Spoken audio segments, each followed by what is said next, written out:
Hello, everyone, and welcome to PR Connections at prconnectionsradio.com, the voice of new media. My name is Guy Dawson, and I am your host. And I am here with Brian Gardner. He is a good friend of mine for many years, and he is an author and an inspirational person. And he's going to be talking about some aspects of the world that are extremely relevant to our current environment. And he's definitely someone who has a deep faith in humanity. And welcome to the show, Brian. Thank you for having me on. It's great to be here. Brian and I have done previous podcasts. It's been a couple of years since we've gotten together, and it's always a pleasure to have you on a show. Yeah, it's great to be here, and it's great to be in a country where you can talk about issues and try to better the country. I feel that it's partly responsible and the part of the responsibility of every American to do something, small or large, to make sure that our freedoms and liberties never go away. I know that's something that is really important to you. You are the author of an amazing book. Do you want to hold it up and show it to the audience? Sure. This is Plan for America and the World.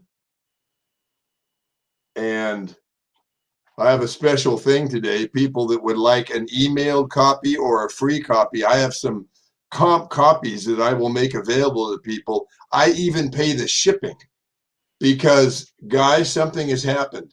Like anybody, I started out with a book. Oh, I'll sell some copies, make a little money for me and pay for the printing costs.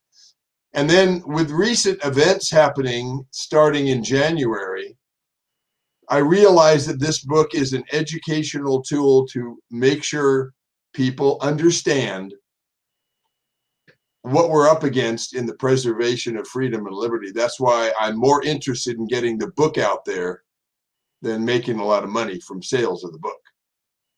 You wrote this book several years ago. What inspired you to write it? Very interesting. I saw that there was a lot of turmoil in the world and wanted to do something, take a big responsibility for helping the world to be better. That comes from my dad, who was a scout leader, made us clean up a campsite and leave it in better shape than when we got there. I was picking up, bubble gum wrappers I hadn't thrown down that had sat there for a few years. So when it came to looking at what responsibility I could take, at first I thought I would go into politics. And I did some research on that. I'm not abashed to say that I'm 68, though I'm a young 68. But they said, your age is a factor. And if you want to be a U.S. senator, you're going to have to find a way to raise about $50 million. And I realized I would have to do a deal with the devil, some people who I probably didn't believe in, who I would owe favors to, would be where I would get that money from. And I said, no, because I will go to Washington and I will get embroiled in the system and I'll owe people favors and I won't be able to do for the people that I originally went there to serve. And so I came up with the idea of writing a book, and I sat down and it just kind of flowed out of me. But I have never written a book like this before. I've written a children's book, a science fiction book. I'm an award-winning journalist from a review I did of a motor racing TV show. And although that's in a different subject, it still is writing. And so when I wrote this book, Plan for America and the World, I just had to figure out, well, what am I going to write about? And I need to come up with some solutions. And I need to come up with a history of what has happened in this country to lead us to where we're at. And as you say, Guy, this book now, some of the things I've written in this book a few years ago, you read them now and you go, oh my gosh, this was a very prophetic book. Did you see it as a prophecy when you were writing it? Did you have any thoughts that at some point, if we don't make adjustments to the way that we're doing things in this country and in the world, that some of the things that I'm talking about in this book could come to fruition, as you mentioned now in our current landscape? Did you really see yourself as a prophet at the time? Not so much as a prophet, but as one of the many people who were putting out the idea, and let me use this example that people really seem to like. You're sitting in your living room, and the dog is running around, and his foot gets hooked on the electric cord for the lamp. And he then runs to get free of it, and you look over, and the lamp starts to do this, right? If you catch the lamp when it's about here, you can stop it from hitting the ground and breaking in a million pieces. Now, if the lamp gets to the point where it's leaning this far, between the momentum, the weight of the lamp, and how fast and how strong you are, you've probably let it go too far, and the lamp is going to hit the ground and break into a million pieces.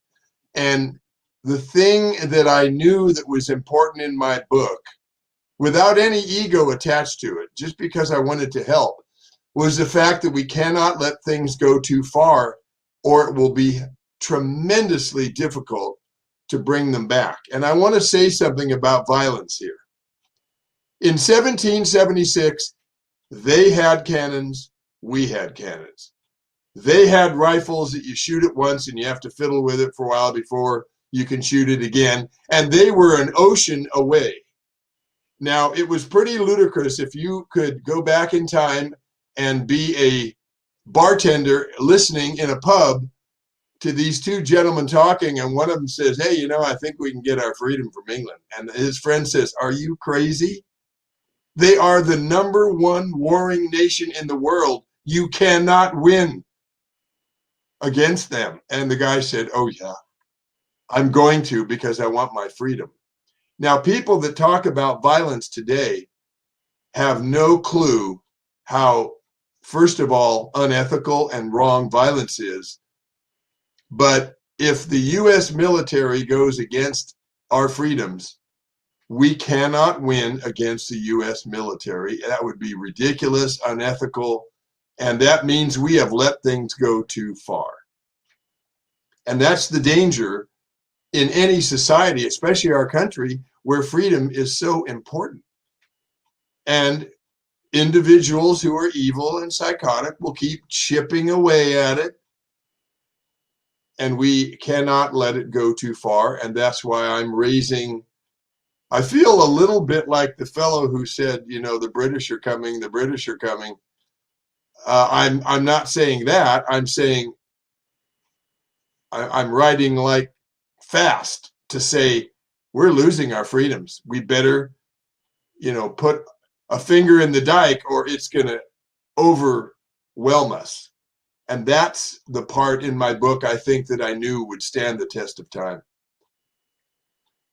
As you mentioned, the freedoms that we enjoy, particularly in this country, are really unprecedented in the history of mankind. And we're going through such a turbulent time right now where there's a lot of questionings about how free we should be, really, in a lot of areas. Right. And what are some of the solutions that you offer in that book to some of the right? Basically, that our freedoms are in jeopardy. Yeah. How can we solve the problem of having our freedoms in jeopardy? And what does freedom represent to you based on your life and experience growing up in the United States? Yeah, so here's the thing I want to say to those who are listening and who will listen to this or read my book. I am not going to stir people up and say, look how bad it is, look how dangerous it is, and not give them some things they can do when they look at me and say, look, you're talking about the bankers and the Rockefellers and the Rothschilds. They have $4 trillion at their disposal. How can I possibly make any changes against them when I make less than $40,000 a year? Well, in the chapter in my book, Renaming Our Politicians, it's funny that this is the chapter that'll probably get me in the most trouble, because what I say is that we must remind our elected officials that we are their bosses. They are supposed to be working for us. And like I said earlier, with it costing $50 million to become a U.S. senator, they can forget very easily because they have favors they have to do to the people that give them that huge sums of money. So what I tell people to do, the next time you email, you call, you write, you send a letter, you talk to, any interaction you have with an elected official, whether they're a representative for your area or your state senator or your national senator or the president, you call them by the name they should be called by, and that is public servant. You tell them, Mr. Smith, Mrs. Smith, by the way, I just want to remind you that you're a public servant. You work for me. I'm your boss. Now, here's the clincher. Everybody or most people know what a litmus test is. It's something you do in your pool to make sure you have the right chemicals. Well, this is a litmus test for personality. If you call your elected official by the new name public servant and they say, how dare you talk to me in such a demeaning manner? I'm a senator. Show me some respect. You go, well, you are a senator, but you're a public servant and I'm your boss. And if they don't like it, guess what? I've given you the means to evaluate them further. They probably are working for someone else. So do not reelect them. And that is the start, Guy. We have to have better people in office. Then we need to change the fact that it costs that much money to run for office. And in my book, I propose a solution that we should see in any given state. What is the amount of money that people who are working day to day, middle class Americans and all Americans, what could they raise to send a senator to Congress? Can you imagine the difference, Guy? I get very excited about this. Imagine if they said, okay, in Ohio, you can only spend $100,000 to be a senator. And the people of Ohio get together and they go, we want Mr. or Mrs. Jones to go to Washington. We've raised $100,000. They ran, they had the money to walk around the community and put a few ads on. We sent them to Washington, and guess who they owe favors to? Us, because it was set at $100,000. And guess what? We raised that money. We sent them to Washington. Can you imagine how much more they would do for the people? And I know this is a very radical idea, and I know the media makes a lot of money off political ads, but for the good of the country, and maybe it wouldn't be $100,000, but whatever it is, it's not going to be 50 million because we're going to cut the vested interest out of controlling our elected officials. Because, Guy, here's a shocking realization. We are once again living in a country where we have taxation without any real representation, because you go to your senator's office, your national senator's office, and you say, okay, Mr. Smith, Mrs. Smith, don't vote for that bridge, or do vote for that bridge or that project. You leave the office and before you leave the office, they, I'm so glad you came in. I love it when the public is, involved, and it's so great to have you here. Thank you so much. You leave the office, they get on the red phone, they call their supporters who pay them the $50 million so they can run in the system that has been set up by the vested interest, and they say, okay, which way should I vote on the bridge? We have taxation without representation. We must end that. And you mentioned, Brian, that it was a radical concept, what you're talking about, removing big money from politics. There's been so much debate about the amount of money that is invested in these political figures, and the fact that they have to generate this level of finance in order to be able to run for these political offices. Personally, our company has represented a politician before. We learned a lot from that experience. Sure. This woman was running for Congress, and the fact that the Republican Party, and this isn't meant to be anything designed politically. I'm just sharing an experience that I had. We represented her, and the Republican Party wouldn't finance her because of it didn't serve their interests to the point where it was. But the woman had a great message, and I thought it was so unfortunate that the capitalistic aspect of all of this got in the way of potentially putting someone in office who I think would have been very effective for the people, someone who really had the interest of the citizens at heart, as you mentioned before. That has a tendency to change once a person is in office, that they are serving the interests eventually of the people who put them there. With media, the capitalistic media, and our capitalistic society being the basis of this country, how can we make such a radical shift, as you had mentioned when you were talking a couple of minutes ago? With an army of 350 million people plus, if the Americans, that's why I'm getting my book out there, because we got to wake people up. It's very easy to get into complacency. People have kids, they're working hard to make sure the kids get to school and have some fun, and you're trying to live a life, and then now there's a burden of, I mean, now on top of all that I do, I have to do something to keep my freedom and liberty alive. I thought it would just kind of roll on its own momentum. No, you do, in a country like this, have to take that extra time, and people have to realize that whatever they can do, large or small, it will be important in getting these kinds of changes made. Now, I mentioned 350 million strong army. If people start demanding that we lower the cost and they start putting pressure, then eventually that will come about. But we also have to make sure we get people elected who will do that. Now, this is not a political statement I'm going to make next. It's a fact of life.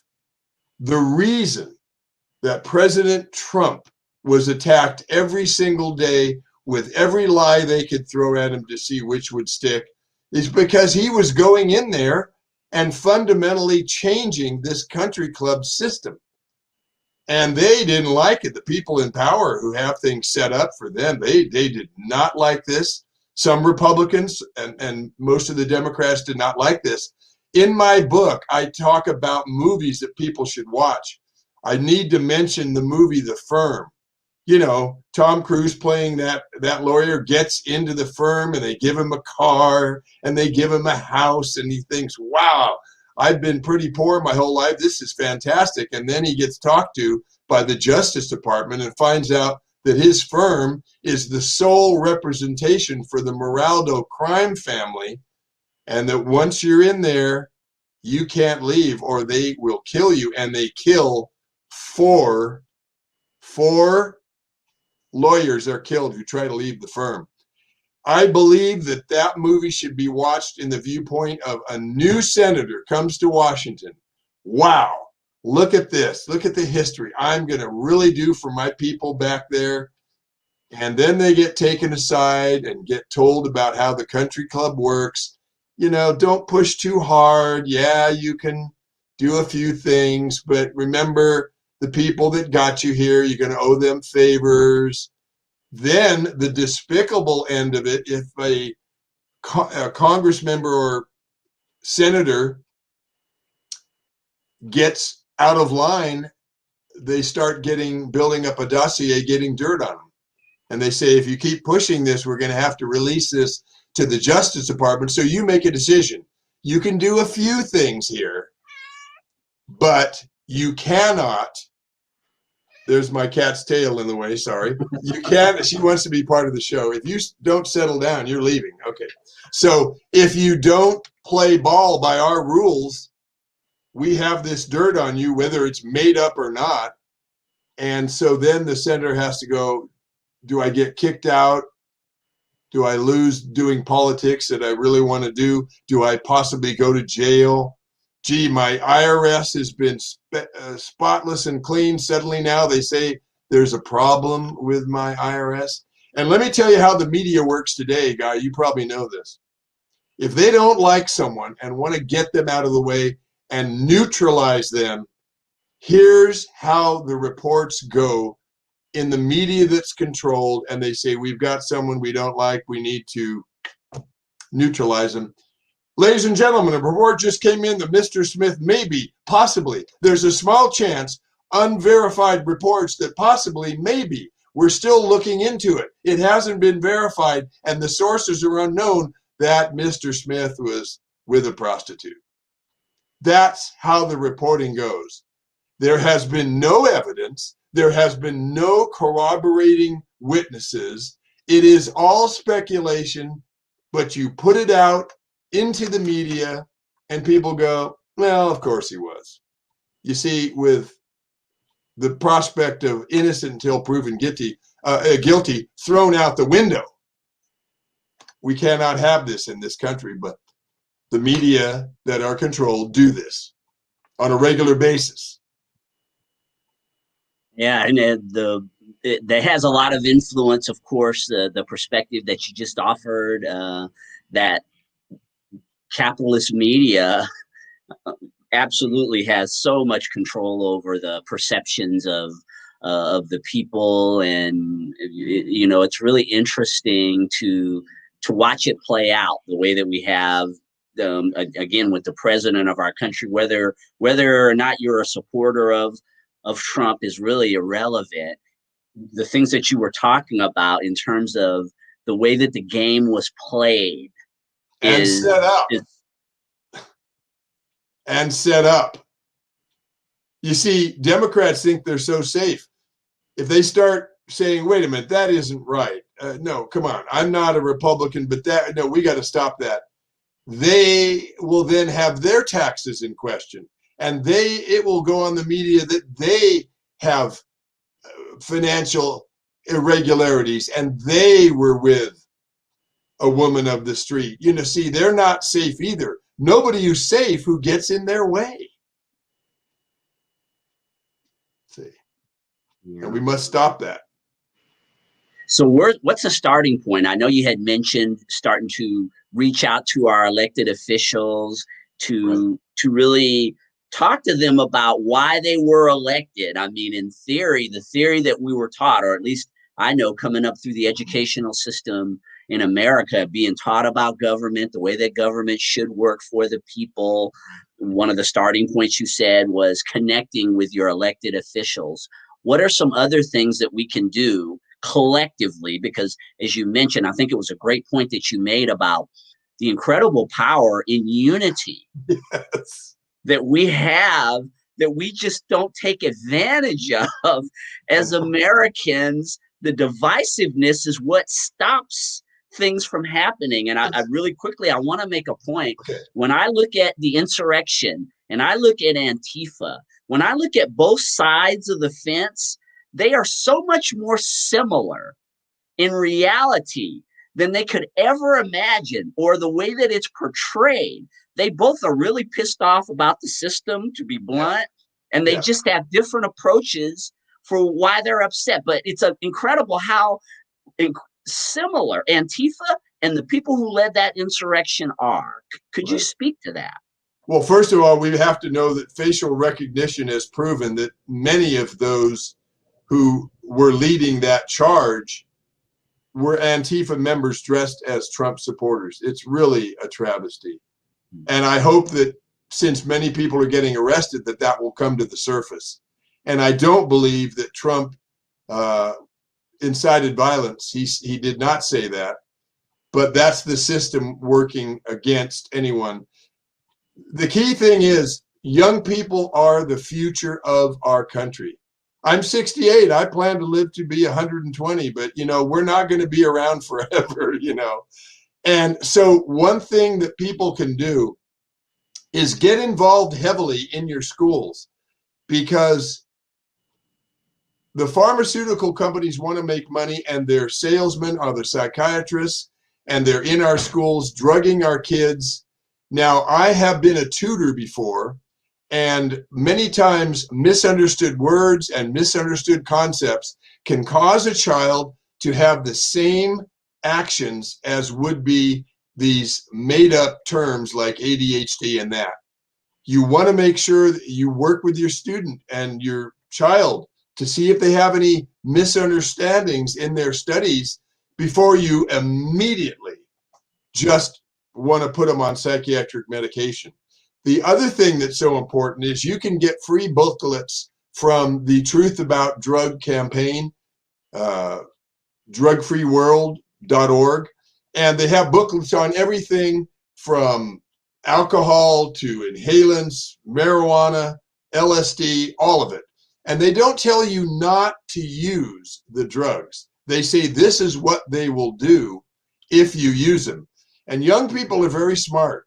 And they look at that and go, this is what it'll do. And if I want to get a good job later in life and I'm foggy and I can't think properly, I can't get a good job. And we must, in order to save our freedoms and liberties, we cannot have a society that is abusing alcohol and taking drugs. And the idea that marijuana is more available to all ages is just another symptom of the psychotic people that want to, watch this. Yeah, man, whatever. Yeah, go ahead. Enact the bills. Yeah, sure, whatever. Cool, man. That's much easier to control than, wait a minute, that bill is wrong for this country. They do not want to deal with the second example I gave. It's too hard to control. They want, like, yeah, man, whatever, far out. Yeah. You know? So please, people, get a hold of those booklets. You can get them for free. And again, it's Truth About Drugs and drugfreeworld.org. You just go on, and my cat's going to try to have her final say in the show. Can you get your tail out of the way? Thank you. I should have locked her out of the room, but then we'd hear crying at the door. So I figured this was the better, one little pass of her tail is not that bad. But going back to the main thing, get these booklets because we need to invest in young people. We cannot pollute them and teach them that America is bad and all of these things. If we were in China, the things I said today, it'd be like, wait, where'd Brian go? Where'd he go? He was around. Now we don't see him anymore. So we have to realize what a great country we have. And I'm talking about, I want Democrats to be able to say what they want to say. And I want Republicans and independents and every religion to have their say. I'm not a person that says, nah, I don't agree with you. Shut up. Because once you start doing that, okay, you've checked off that box. And then, well, I really don't like people with big earlobes. And I don't really like people with blue eyes. And pretty soon you've got a society that is not working. So we must not do that. So get those booklets from truthaboutdrugs.org. If you would like a copy of this book, Plan for America and the World, you can contact me. I will send you an emailed version of it or a copy. I have comp copies, and I don't mind giving out my email address unless you think I shouldn't. Is it okay? Absolutely. Yeah. Share it with It's me. real simple. Just email me at bgardner, which is spelled Gardner, bgardner 2323 at yahoo.com. I encourage Republicans, Democrats, and independents, anybody, to get a hold of this book. You won't agree with everything, but we can agree that we must have a society that's bright, engaged, and cares about preserving our freedoms and liberties now and for the future generations. That we can all agree on. Brian, I appreciate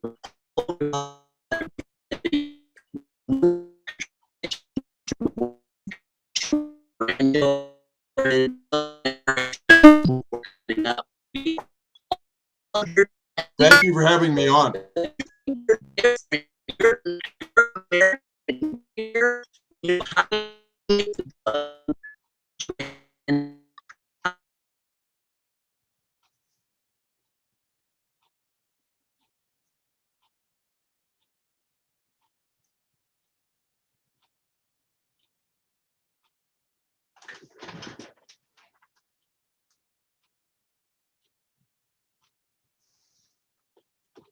Minutes. Okay.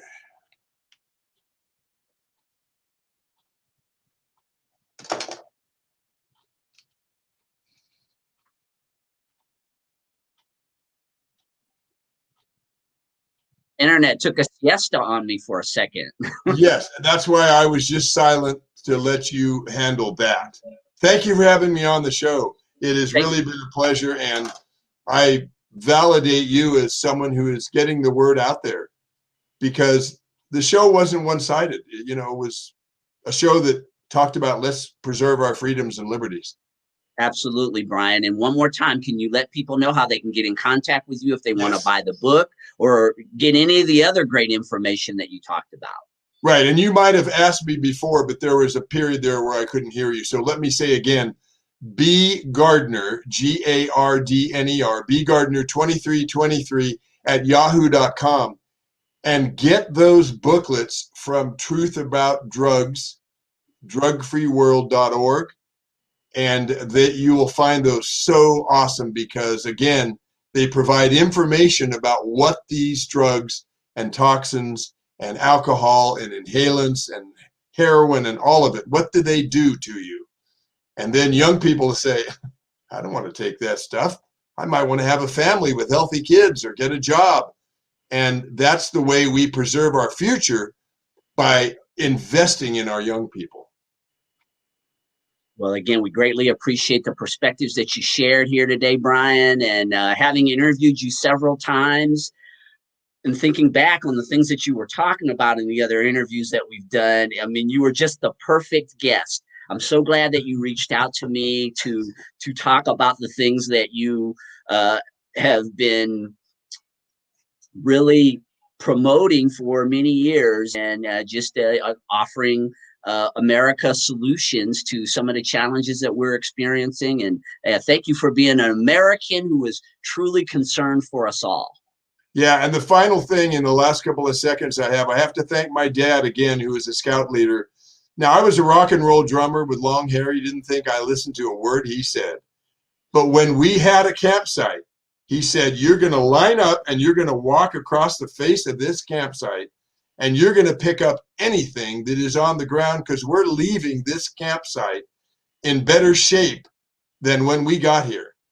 And my dad said, he probably won't remember that. He's a rock and roll drummer, you know. So when I started writing this book, that came back to me. And guess what? I hope to do my part in leaving this world in better shape than when I got here in 1952. And that's not an ego statement.